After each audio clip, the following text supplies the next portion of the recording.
Assalamualaikum warahmatullahi wabarakatuh. Yang semangat. Assalamualaikum warahmatullahi wabarakatuh. Terima kasih. Selamat sore, salam sejahtera buat kita semua. Salam super buat semua. Bukan Mario Teguh. Saya Marjani Sultan, Kepala Dinas Kelautan dan Perikanan Kabupaten Kepulauan Selayar. Mendampingi saya ada Saudara Andi Pinrang selaku pendamping di lapangan, dan Saudara Muhammad Arsad ini adalah Kepala Desa yang merasakan menikmati hasil upaya kami. Di sini saya selaku Kepala Dinas akan berbagi pengalaman kepada Bapak Ibu sekalian bagaimana upaya-upaya besar yang dilakukan oleh Dinas Perikanan di Kabupaten Kepulauan Selayar untuk melahirkan, menginisiasi masyarakat melahirkan wilayah-wilayah konservasi di desa-desa pesisir. Bapak hadirin yang saya hormati, berangkat dari suatu keyakinan bahwa hanya dengan lingkungan yang baik dapat mensejahterakan masyarakat. Sebaliknya, hanya masyarakat yang sejahteralah yang dapat menjaga lingkungannya dengan baik. Super.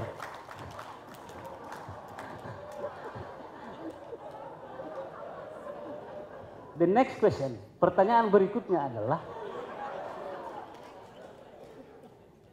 kita harus memulai dari mana? Apakah kita akan membenahi lingkungan dulu? Ataukah kita mensejahterakan masyarakat dulu?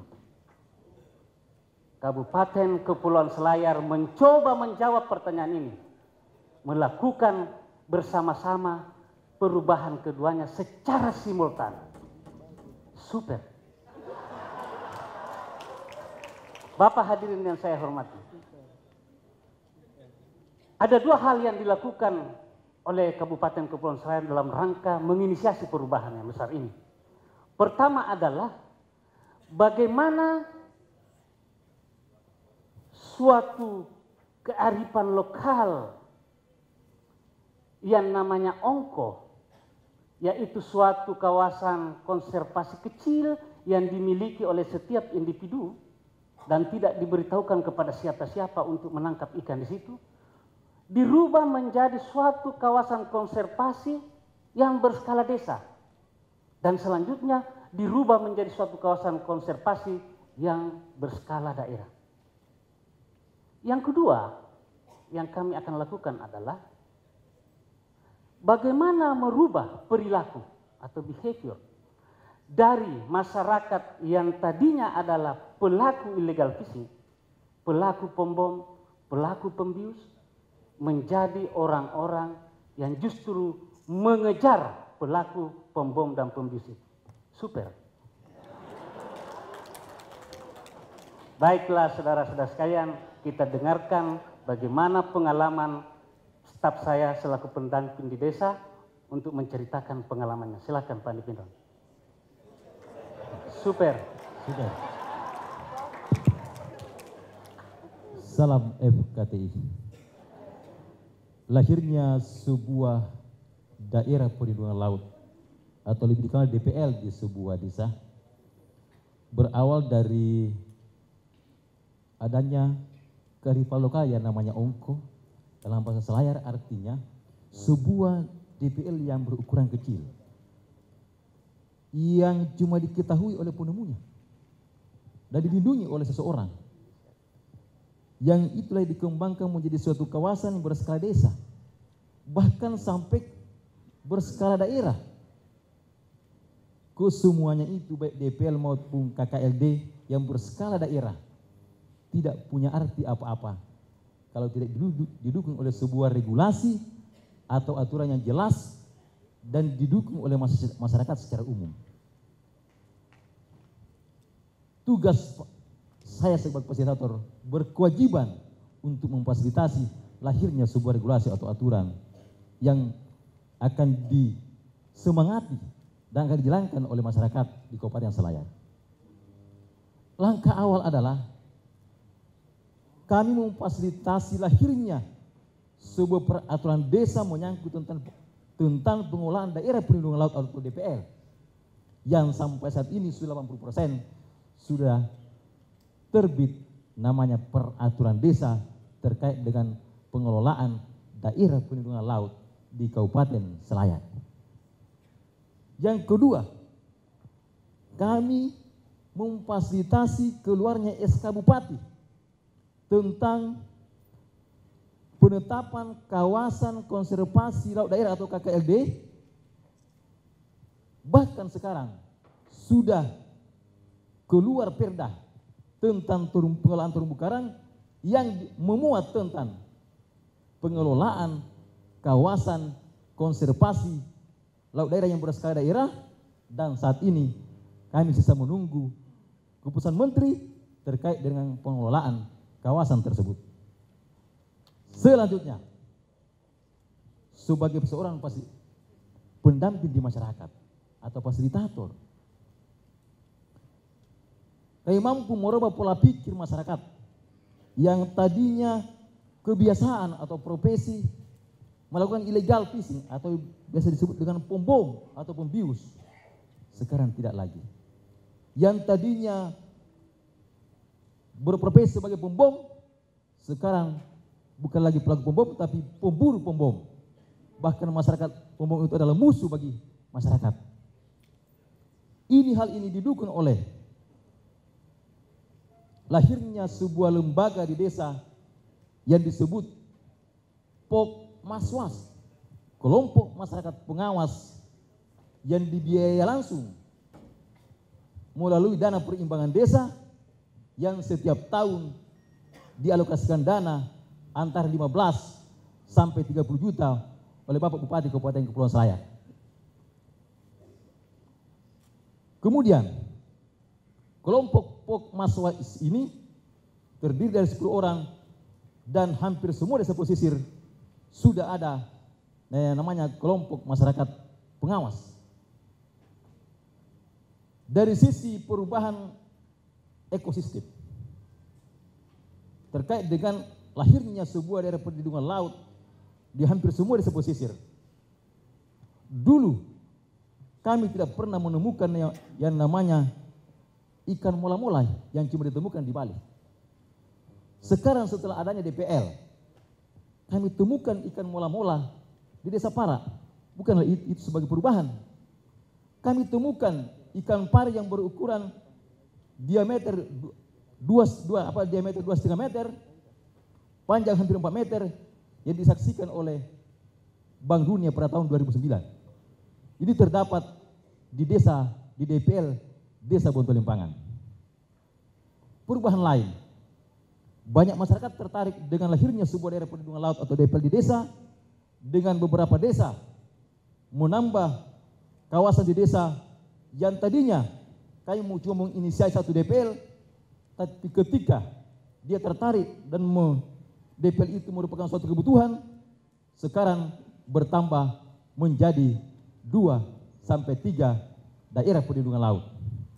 Kemudian kami mengidentifikasi sumber mata pencaharian alternatif di desa yang gunanya adalah dengan adanya mata pencaharian alternatif, konsentrasi masyarakat yang dulu kebiasaan untuk melakukan praktek ilegal sekarang asik dengan mata pencaharian alternatif yang sesuai dengan dan cocok dengan sumber daya alam yang tersedia di desa.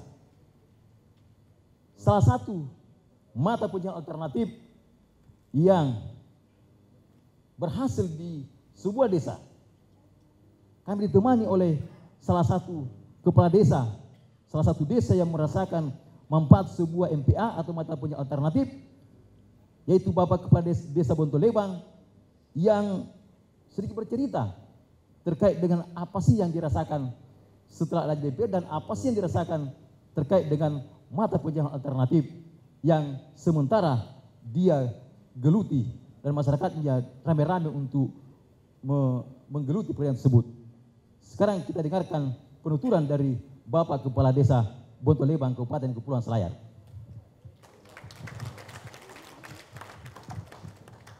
Super, Dari Bapak hadirin peserta Festival Forum Kawasan Indonesia Timur, kami akan menyambung apa yang disampaikan oleh atasan kami. Jadi begini, saya akan menceritakan sebuah kisah, contoh kasus di desa kami, bahwa desa saya itu adalah suatu desa yang mayoritas masyarakatnya adalah pelaku illegal fishing, termasuk saya. Jadi kalau tim pemantau saya itu keluar, saya ikut pemantau itu, dia bilang jangan takut, ada Pak Desa. Pak Desa sudah pengalaman menangani bom. Itu. Berangkat dari rasa bersalah tahun lalu dengan rasa tanggung jawab sebagai kepala desa yang otomatis atau bene menjadi kewajibannya mensejahterakan masyarakatnya. Kami mengupayakan bekerja sama dengan Dinas Perikanan, mengupayakan mencarikan jalan alternatif, mengusahakan masyarakat kami untuk mencarikan jalan,